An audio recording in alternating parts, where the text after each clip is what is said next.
Hello, this is Katie. Welcome back to my channel. I'm going to be making a quick Valentine with this Pebbles paper pad. Love it. And I picked some teal and pink. I think that's my favorite combo right now. And also some Pebbles like Valentine cutouts things, those little cutout pictures. So I grabbed a llama from there. And then I'm just going to trim off the edge of this card. When I cut and fold my cardstock, I always end up with a little lip. And I want to make sure that it's actually 4 1/4. So sometimes I will hold my card base to the up to the ruler on my trimmer and see how wide the card actually is. So I make sure my patterned paper is wide enough. But the Poppy Stamps cover plate die to the right that we're going to be cutting out cuts out, I believe, to exactly 4 1/4 by 5 1/2. So you'll see some extra trimming I do after I put that down. So I'm just going to stick this piece down to the card base, and then I'm going to cut the confetti heart plate out of the teal polka dot paper. And I actually did get a Spellbinders machine, but it is huge. And so I still have my Big Shot, and I just grabbed that to make this video a lot easier. I'm still deciding how much I like the Spellbinders machine. So I'm keeping the box for now. But this background is a lot easier to pop out the hearts than the tiny hearts on the, like the Lawn Fawn background, for example, that I showed you in a previous video. So these, and it also, this paper was a lot thinner. I'm normally cutting it out of something thicker. So I just punched those out. And then I'm going to kind of apply a maze of glue to the backside in order to stick it down. So I don't have to try and use my tape runner or anything like that. I think I probably use tape runner more often than other people. I think a lot of people reach for glue a lot. I know there are also crafters out there who use glue for everything and don't even use a tape runner. I use kind of a combination of both. It depends on the surface area, because I'm using my tape gun, which is a little bit bigger. But I'm just trying to make sure that all of this sticks down, and I'm also not putting too much glue. And I also got some on my little table there. This is actually like a cutting pad. It's just teal and cute, and I like the background to look nice, so I put that down.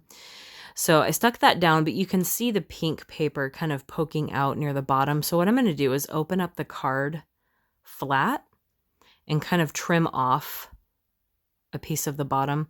And I think I try and trim off a strip on the right as well.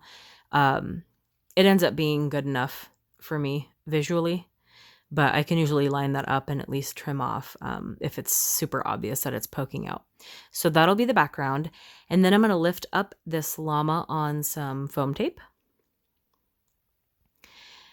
just to give it some dimension.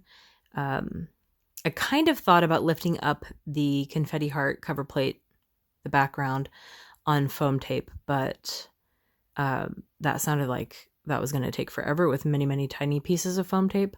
I probably could have used some Stampin' Up! Dimensionals that I have, or foam squares. But I like this idea too, to just have that flat against the background and then lift up the llama. And then I also have a sentiment as well. So I got a stamp set of Valentine word set is what it's called, from Impress, my local craft store. They have their own stamps as well. And I used on a previous video yesterday the coffee, tea, or me when I was creating a card I had done for card class from the kits that I make. And some of these, I'm going to be using Llama Be My Valentine. That one and coffee, tea, or me, the sentiments honestly don't really make sense to me. I don't think they have to. They're just silly or lovey or whatever. So I don't really know what Llama Be My Valentine means, but I'm going to be embossing that on white, with white powder, onto black cardstock. And anytime I put down my embossing buddy, the anti-static bag, I have to wipe away the powder. When I watch a video and someone puts that down and then stamps straight on the powder, it drives me crazy. I don't know why.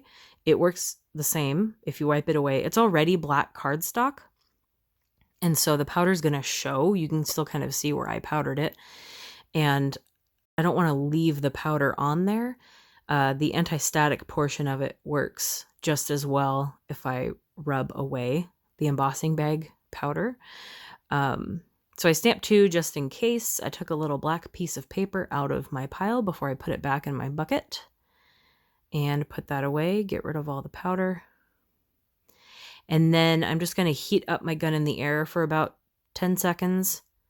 And then I will start melting the 2 sentiments. And you always want to make sure you go over it once. I usually do kind of a quick blow over like you saw there, but just once. If you remelt something too much, it will mess up the formula or mess with it and make it look worse. So you just want to make sure you go over it once. I'm using my super long Fiskars scissors rather than my paper trimmer to get kind of a straighter line when cutting that. And then I'm going to raise this up on foam tape as well and center it underneath the llama. And then that will be our quick Valentine. Hopefully you're enjoying these videos. I love making Valentines, probably my second favorite to Halloween. I want to combine Halloween, Christmas, but I might like Halloween more. So Halloween first, Valentine's second, maybe Christmas third. I don't know what after that. But thank you for watching, and I will see you guys next time. Bye.